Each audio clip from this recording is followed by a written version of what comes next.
Hello guys, in this video I am going to show you how to see the properties of your presentation on the PowerPoint application.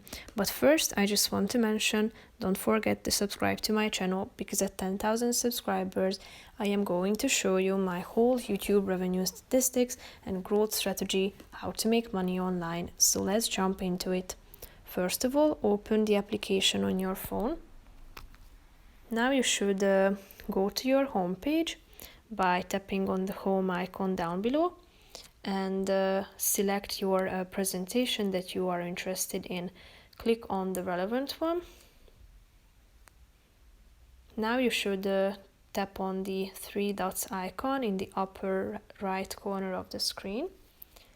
Scroll down till you find the properties section. Click on it. And as you can see, you have a bunch of information at this section, such as the name of your file, the location, the type of presentation, the size, the author, when was it created, when was it last modified, and so on. So that's pretty much it for this video. I hope you found it helpful. If you did, consider subscribing and see you in the next video. Bye bye.